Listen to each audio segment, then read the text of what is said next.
हमारे समक्ष अनेक विद्वजन बैठे हुए हैं। मैं सबसे पहले सबसे वयोवृद्ध विद्वान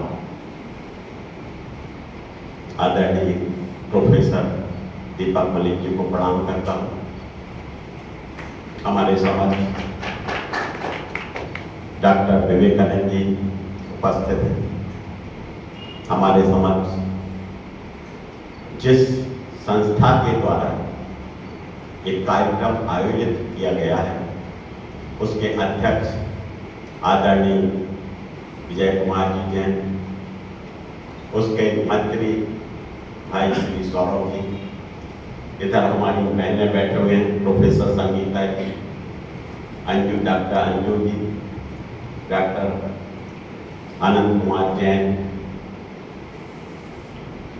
उमेश जी कबीर मठ से, सुरेंद्र जी शाहबाद महाविद्यालय से, पप्पू भैया और भी यहाँ सारे लोग यहाँ उपस्थित हैं।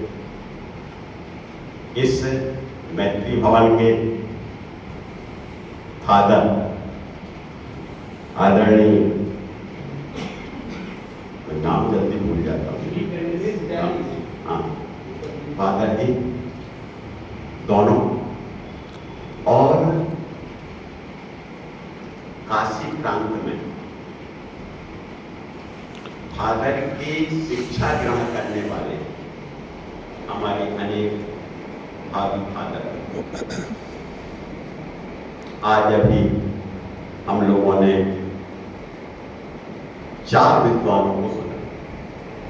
डॉक्टर आनंद जी ने अहिंसा की परिभाषा बतलाई, डॉक्टर संगीता जी ने संदेश दिया कि कैसे हमको जीवों की रक्षा के लिए हमारे माता पिता बाबा वगैरह कैसे कहते थे कि नीचे देखकर चलो, उससे जीवों की रक्षा हो। और हमारे डॉक्टर विवेकानंद जी ने तो दृश्य और श्रव्य दिखाया भी और बोला, हमने देखा भी और हमने सुना। हमारी एक बहन बैठी हुई है डॉक्टर अंजू जी, इन्होंने भजन के माध्यम से अपनी बात यहाँ पर कही और भगवान महावीर के जीवन का चित्रण किया। उनके क्या संदेश थे उस पर भी उन्होंने विस्तार से विचार किया। मेरी समस्या ये है कि अमिताभ बच्चन के पिताजी हरिवंश राय बच्चन, मलिक जी आपका ध्यान आकृष्ट करना चाहता हूं, उन्होंने एक पुस्तक लिखी है, क्या भूलूं क्या याद करूं, जीवन भर जैन दर्शन पढ़ा, जीवन भर जैन दर्शन पढ़ाया। इतनी सारी बातें दिमाग में घूम रही हैं, अब मैं किसको बोलूं और किसको याद करूं। जब हम भगवान महावीर का नाम लेते हैं तो किसी को कुछ कहने की जरूरत नहीं है, अहिंसा शब्द अपने आप सामने आ जाता है। अहिंसा माने भगवान महावीर और भगवान महावीर माने अहिंसा। जब हम करुणा की बात करते हैं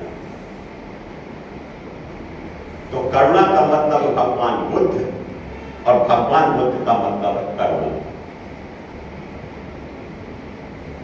जब हम ईसाई धर्म की चर्चा करते हैं तो सेवा भाव वहां प्रधान है।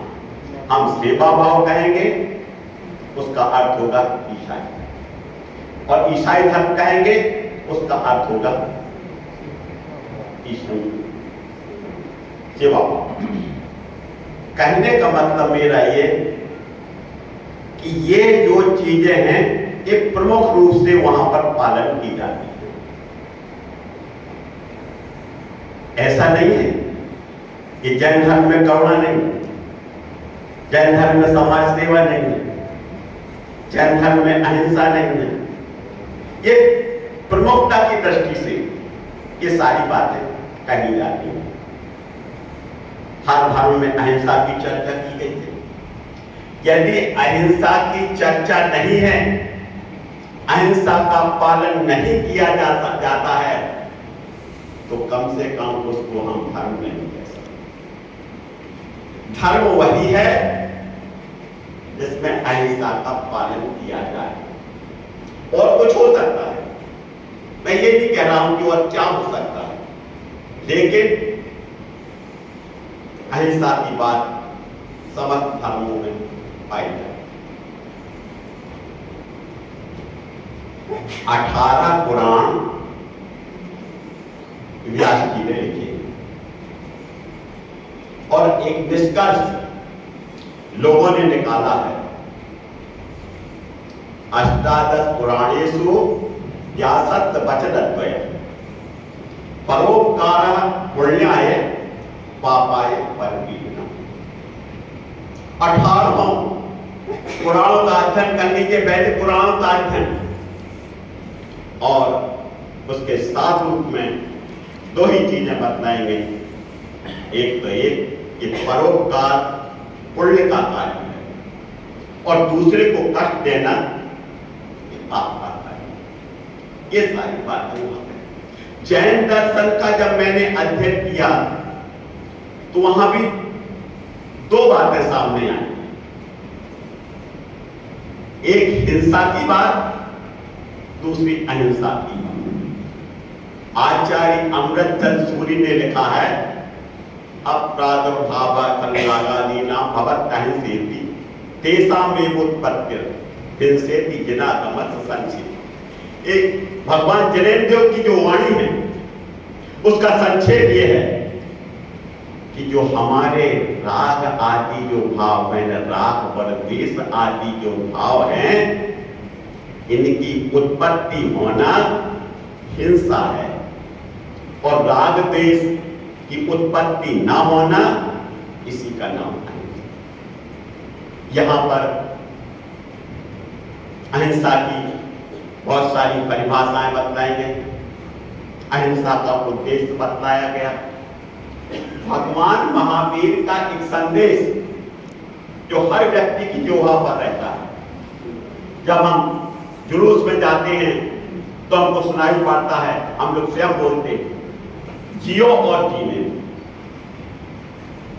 ये भगवान महावीर का संदेश है। जैसा कि अभी आप लोग बताया गया, ये 24वें तीर्थंकर, यह संदेश आदि तीर्थंकर भगवान ऋषभदेव से प्रारंभ होता है और उसी को धीरे धीरे धीरे धीरे जाकर के आज भगवान महावीर तक आया और भगवान महावीर का काल चल रहा है। इसलिए हम भगवान महावीर के नाम से उस संदेश को आपको पूरी स्वतंत्रता है जीने